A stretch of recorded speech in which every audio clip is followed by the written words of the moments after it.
অন্তর্বর্তীকালীন সরকার ক্ষমতা নেওয়ার পর থেকে রাজনৈতিক দলগুলো নির্বাচনের রোডম্যাপ ঘোষণার জন্য বারবার সরকারকে তাগিদ দিয়ে আসছে। এরই ধারাবাহিকতায় নির্বাচনের প্রস্তুতি হিসেবে রাজনৈতিক দলগুলো মাঠ গোছাতে শুরু করেছে। বসে নেই সম্ভাব্য প্রার্থীরাও। তারা নিজ নিজ এলাকায় সভা সমাবেশ সহ নানা কর্মসূচিতে অংশ নিচ্ছেন, যোগ দিচ্ছেন উঠান বৈঠকেও। নির্বাচনের আগে কোন দল কত ভোট পাবে এরকম বার্তা নিয়ে হাজির হয়েছে একটি জরিপ প্রতিষ্ঠান। ত্রয়োদশ জাতীয় সংসদ নির্বাচনে কোন দল কত শতাংশ ভোট পাবে এ সংক্রান্ত একটি জরিপ প্রকাশ করেছে BRAC institute of governance and ডেভেলপমেন্টের পালস সার্ভে। প্রতিষ্ঠানটির জরিপে দাবি করা হচ্ছে 16% মানুষ বিএনপিকে ভোট দিবেন, আর জামায়াত ইসলামী পাবে 11% ভোট। ক্ষমতাচ্যুত আওয়ামী লীগ পাবে 9%। এছাড়া 3% মানুষ অন্য ইসলামী দলগুলোকেও 1% জাতীয় পার্টিকে ভোট দেওয়ার কথা জরিপে উল্লেখ করা হয়েছে। Double million offer, Walton fridge কিনে পেতে পারেন 20 লক্ষ টাকা, রয়েছে কোটি কোটি টাকার নিশ্চিত উপহার। জরিপে উঠে আসা তথ্য মতে যদি শিক্ষার্থীরা কোনো রাজনৈতিক দল গঠন করে তাদের ভোট দেবেন 40% ভোটার।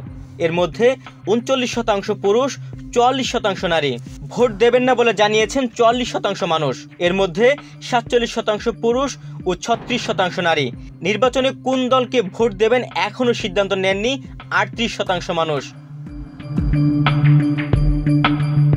এবছর অক্টোবরে পরিচালিত পালস সার্ভের দ্বিতীয় ধাপ অক্টোবর 2024 জরিপে দেখা যায় উত্তরদাতাদের 56% বিশ্বাস করেন বাংলাদেশ রাজনৈতিকভাবে সঠিক পথে অগ্রসর হচ্ছে।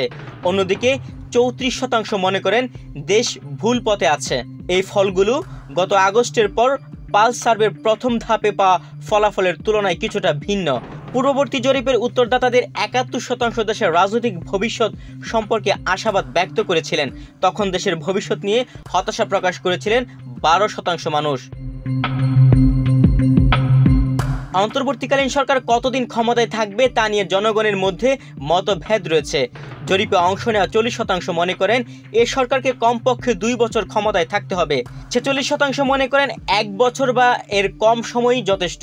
3 বছর বা এর বেশি সময়ের জন্য এই সরকারকে ক্ষমতা রাখার ব্যাপারে জনসমর্থন আগের তুলনায় কমে এসেছে। আগস্টে 38%, যেখানে এই 3 বছর মেয়াদকে সমর্থন করেছিলেন, অক্টোবরে তা কমে হয়েছে 24%। 5% মনে করেন অন্তর্বর্তীকালীন সরকারের উচিত অবিলম্বে ক্ষমতা ছেড়ে দেওয়া। তুহিন ভুইয়া, বাংলাদেশ প্রতিদিন।